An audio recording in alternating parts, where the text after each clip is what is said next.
Years ago, a bold vision was born, uniting West African nations under a single regional bloc, ECOWAS. As the Economic Community of West African States kicks off its 50th anniversary celebrations, the million-dollar question remains: has it lived up to its promise of integration, peace, and prosperity? In a region still grappling with coups, economic hardship, and growing discontent, we unpack the legacy and relevance of ECOWAS today. That's what's coming up. Stay tuned.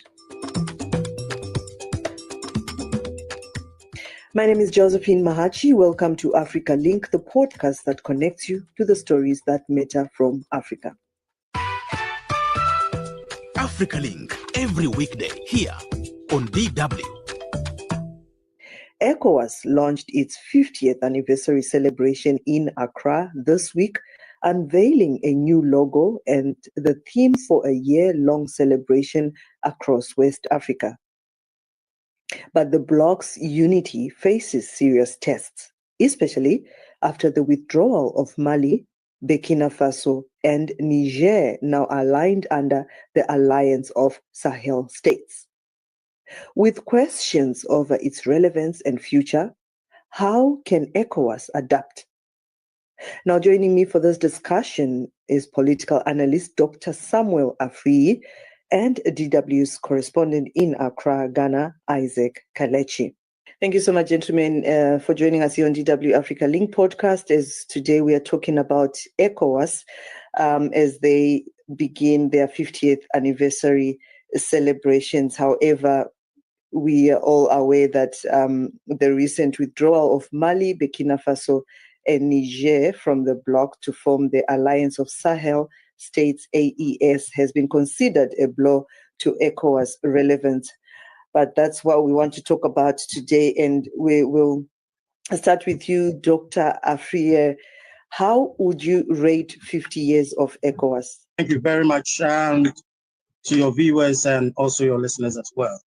ECOWAS started well in 1975 with about 15 members and with the intent of trying to have economic integration. So the intent was economic integration, but as time evolves, then they were adding some political and other regional groupings intent to achieve. But so far, if you look at the performance, I think we cannot say that ECOWAS has not achieved much, but if you compare to the performance and how regional integration in terms of economic, that is a real intent, you can say that there is some kind of element of internal trade that is going on amongst member countries. And also we have the free movement of people, goods and services as well. But one thing that is a great concern to the ECOWAS is the insecurity aspect of what is happening now. We can talk about the challenges of these foreign countries, insurgents, that is these countries. And at the same time, we can talk about the geopolitics of these member countries. You know that we have these American and France and UK having a lot of influence in the ECOWAS.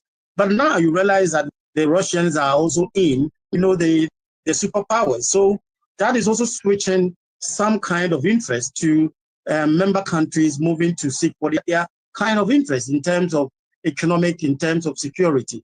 So for security, I think that ECOWAS has not done much. You can also say that in 1990, you can seriously realize that the ECOMOG was also handling some of the issues in terms of, that is in Liberia, Sierra Leone, and Guinea-Bissau. That was the peacekeeping. So security aspect. But now, ECOWAS is not having the capacity to handle current geopolitics and the kind of current issues in terms of handling security and also drug trafficking. And we talk about these insurgents among our member countries. And that is what ECOWAS is lacking in terms of the capacity to handle these current issues confronting the regional body. Right. Now, coming to you also, Isaac Kaledzi, as a reporter, a journalist, of course, not for 50 years, you've not been covering ECOWAS, but for the years that you've been a journalist and you've been reporting on issues to do with ECOWAS, how would you also rate the 50 years of ECOWAS? I think the reason for putting up ECOWAS was appropriate, was needed. Looking at obviously the whole issue of the history behind trying to unify Africa as a continent to have one voice. And of course, there are many people who disagree with Ghana's own Dr. Kwame Nkrumah as whether we go that way or we go regional before, sub-regional before we get to the continental level. But I think that, yes, it was right for various sub-regions to have one voice, to have a way of doing things. And ECOWAS was really, was promising at the point that it was set up. But I think over 50 years, if you talk, during my reporting, if you talk to people, ordinary citizens of Africa, or West Africa, I should say, they seem to be distant from ECOWAS itself in terms of the real impulse or intent and its impact in their lives. Because I'm sure many West Africans would love to travel across the region easier. They would love to trade easier. They would love to be able to get things done across easier, but they don't seem to have that happening. So obviously, a lot of people will question the relevance of ECOWAS 15 years because they don't see the reality. But of course, others who have also witnessed what ECOWAS did when it came to, let's say, conflicts in Sierra Leone, in Liberia, even Gambia, when the Ajame didn't want to leave and all that. So they clearly also can see the relevance of that, especially people who are old enough. But for many younger generations, they don't really see the relevance of ECOWAS, and you can't actually begrudge them because they have to feel the impact in their life to see that, well, belonging to ECOWAS has been useful. And I think that that's some of the things that ECOWAS has to take a look at going forward to see how they can carry along the young people and make them appreciate why it's important to have a sub-regional bloc like this. Right. Now tell us about the ECOWAS anniversary launch, Isaac. How was it patronized? Well, I think it was generally well patronized. We did not have all the presidents from the sub-region coming. Yeah, we had Liberia president in. Of course, Ghana's president was there. We had other leaders from the various countries coming. But I don't think really it was like, I say, a summit that you require all of them there. It was a launch of an anniversary. And the other conversations that were taking place were being handled by the foreign affairs ministers and also the finance minister. So obviously, to that point, it was okay, it was well patronized. I'm sure people would have loved to see all the regional leaders there with the chairman of the ECOWAS and other countries or presidents from other countries. But I think that really is not the point. It's to launch an anniversary, and that was fairly patronized. Right. Let's just hear from you also, Dr. Afriyie, on the anniversary launch, your opinion. How would you describe the way it was patronized? Well, administratively, I think we can see that it was well organized, but for just 50 years launch, and we believe that we could have seen the regional leaders been there. At least if we can have, because now, because the three has left the Sahel countries, we can even say that we can have at least 5 or 6 member countries. At least if their leaders were there, it will just add value to how committed they are to the regional body. And that is where I was having a difficulty, because if you come out with the original, and that is your foreign ministers, to this anniversary, the launch, how do you perceive, how do you communicate this?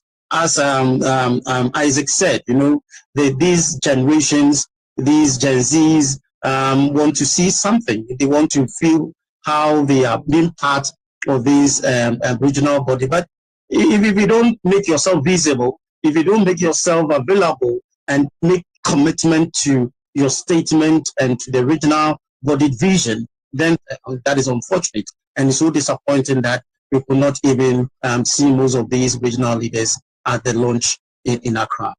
Right. We've also heard from Isaac Kaledzi on how even ordinary West Africans perceive ECOWAS, that they don't even believe in it. Young people don't even understand about the body. But just to also find out from you, Doctor, what you can say about the challenges the body ECOWAS has faced all these years, and how do you think they could have managed them, or maybe how do you think they've managed them well? I think ECOWAS may have some challenges of institutional challenge in terms of that is a regional body, that is the body. They have some challenges about managing situations. You know, the way they managed Niger situation when it happened, and how they were just trying to use the hard approach, the hard way to handle the issues. That is the old way. That is the old colonial way. I believe that they could have used diplomatic engagement in a way to handle some of these, because in some of these countries, they tend to have their own peculiar situations. And when you join a group, you always think about you benefiting, but not being seen as one of you being a victim in some of these kind of policies or rules and regulations by these ECOWAS. So they were a little bit concerned, I believe, that in terms of their security aspect and also how they are benefiting. At the same time, I think good governance is one of the major weaknesses of ECOWAS. They were not able to handle some of these leaders, their leaders that were perpetuating themselves in power, that were trying to circumvent some of these kind of constitution in a democratic way, to be seen as that they are changing things in the democratic way, but they were just being democratic dictators in a way. And that was what the people or their country, some of these member countries felt, that ECOWAS were not doing anything. And when we rise up, when we tend to change things for the better, you come in these sanctions and these hard kind of discriminating policies. And that is how ECOWAS were not able to handle some of these. And you know, the leaders, I think now, ECOWAS lack leaders that, if I'm using quotes, some credibility leaders. I'm not saying currently they don't have, but you need to have leaders that command respect, that command a kind of control, a kind of value that other member countries can believe, can trust. I think member countries that are within this group are feeling some kind of mistrust among some of the leaders of this union, and that is what probably is making some of these ECOWAS issues being handled in an appropriate way. So for these kind of situations, I think that the ECOWAS is not handling things well. You know, of late, I think, as Isaac said, the major problem of these ECOWAS is unemployment, and that is what has made some of these rebels or groups trying to recruit them for these kind of these insurgents in most of these countries. You know, so youth unemployment, which has been forecasted that every year we have about 4%, of which Cape Verde has the highest unemployment within the sub-region, that is within the member countries, about 16.3%. And where Niger, that they have left, has the lowest. You know, so unemployment is something. But ECOWAS has started implementing a 10-year youth development policy in terms of using education and training. But these policies are not being felt. This plan is not being strategically being implemented in these member countries. So we realize that ECOWAS is handicapped. ECOWAS is not having the right leaders. The leaders that can use diplomatic engagement will try to command people in a nice, in a diplomatic way to cajole people, leaders, so that they will bring on board. And that is what ECOWAS is lacking now. But now, I think 2022 and 2023, we have about 1,466 kg, that is kilogram of cocaine or drugs being as a traffic point in West Africa. And that is also one case that ECOWAS is confronting with. And that is unfortunate. And I believe that we need leaders to re-strategize, regroup institutional challenges that they have, and so that we can have an effective union. If not, I'm sorry that ECOWAS, I think, has a short time to live for their effectiveness for member countries. Right. Now, before we touch on these three members that left the bloc, Isaac, Kaledzi, I don't know if you also want to add some challenges you've discovered that the body is facing in some of your reports. Yes, I mean, largely Doc has mentioned those challenges, but I think largely it's about the sub-regional bloc really not thinking through some of its policies and being progressive enough. looking at the changes that we are having geopolitically, and also looking at how things have evolved globally. And I think clearly the challenge has been trying to make sure they are relevant, or the institution is relevant to the needs of the younger population. And like Doc said, there are many challenges that young people have. And if any sub-regional bloc is not able to resolve those issues for these young people, economical, when it comes to job creation, and giving them the opportunity to be able to unleash their potential and talent. And we see one of the young people leaving the sub-region to go, let's say, to southern part of the continent, specifically South Africa, or maybe beyond the shores of Africa, then it means that really you can't really carry them along.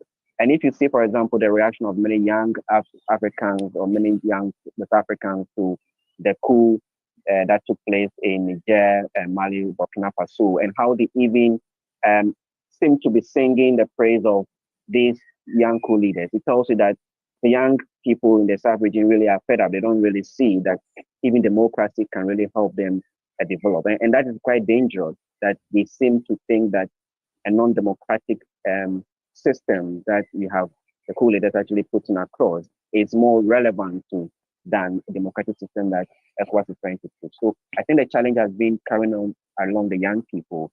And I think moving forward, they'll have to really focus on that. All right. And what about the issue that Doc has just also touched on, the issue of drugs? We look at the borders in West Africa. Kaledzi, where do you think the great challenge is? Which country do you think is really not doing enough to try and stop this going across borders? So I think, in West Africa, the borders are porous, to be honest. And the drug issue in twofold. It tells us that there's high demand for it among young people who are consuming it.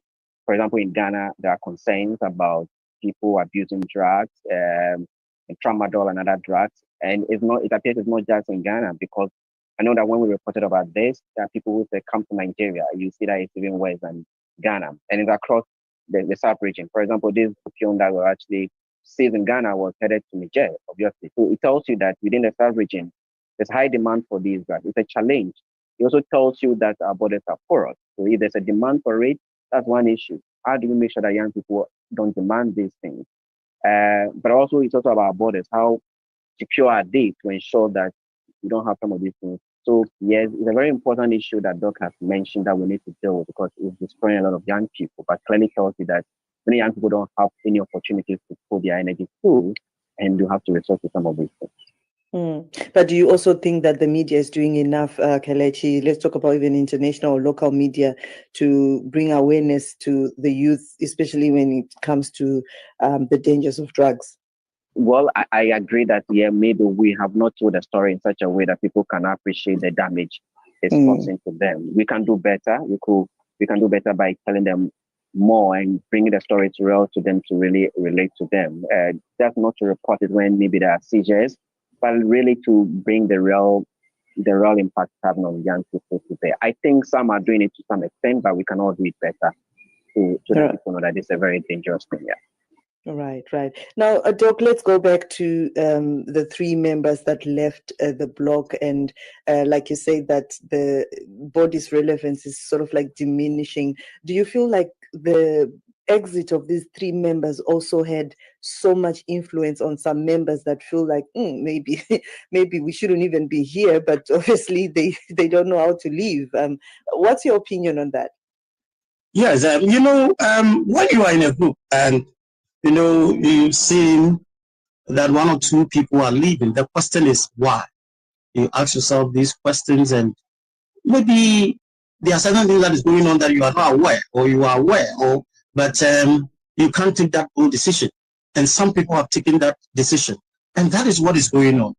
And it's quite unfortunate that what led these three countries, don't forget that Mauritania left in 2000 and had their own reasons of leaving. They think that they are not benefiting more from this ECOWAS membership, so they tend to move away from. And now, but when you look at these three countries, where Niger, Mali, and Burkina Faso I think they can have a common reason of living. I think one is that they think that they were not being treated fairly when they took the action. That is one. At the same time, there were some security concerns that of other insurgents within their various countries. And it seems the ECOWAS were not in their forthright to work or to help them to handle some of these insurgents. At the same time, you can also see in terms of how the geopolitics about who takes control in West Africa, and that is what was going on. You see, of late, you realize that Russians are making inroads, and Chinese are also making inroads in some of these African. I think it has been a platform for these world powers to also trade themselves in these geopolitics. So, if I'm within the UK or the Americans, and I realize that I'm not being treated fairly, and I can go to Russia. Russia can help me in terms of security to protect my borders, as Isaac was saying. At the same time, they can also serve my interest to make sure that things are well done in terms of resources. So the inability of these countries, France, where they were being perceived, especially because all these countries that they have left are Francophone countries, and they left because they were being seen as should I use the word, slaves or not being treated, because everything is sent to France. Everything, and their country is not well developed. So infrastructure, in terms of development, in terms of how they are being seen as colonies.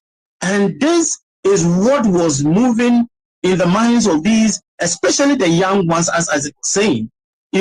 Because for old people, they think that it's okay for us to belong to France. But, the young ones, because of now the technology, because of now internet, everywhere, social media, they can know whatever goes on in everywhere, every part of the world. So they are privy to information. They are knowledgeable. They know what is going on. So based on that, they are informed about how to protect their interests and how to also engage themselves to also fight for what they think that can be of interest to them. Because now they have access to every country where they see their brothers and sisters or their colleagues somewhere in other countries having freedom, doing job opportunities. And that was what is going on in this country. So you can realize that the inability of ECOWAS to handle these kind of issues in terms of how these young ones will get a job, but reneging on their responsibility, that necessity, especially, I think I made it earlier that good governance. ECOWAS were protecting some of their leaders by making them democratic dictators, changing the constitution to favor them, extending their tenure of office.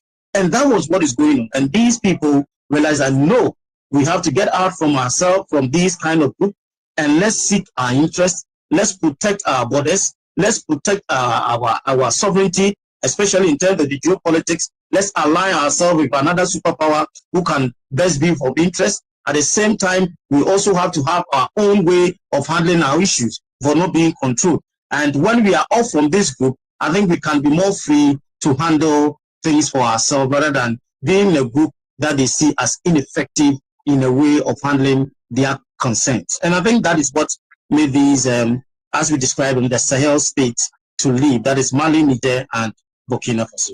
Political analyst Dr. Samuel Afriyie in Ghana and DW's Isaac Kaledzi, many thanks for joining us.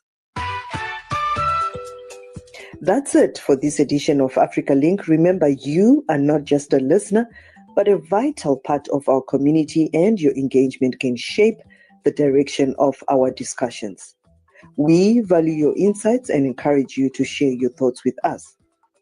You can find all of the Africa Link podcast episodes on Spotify and Apple, or wherever you get your podcasts from. This episode was co-produced and edited by Isaac Mugabi. My name is Josephine Mahachi. Thanks for listening. Until the next one, it's bye for now.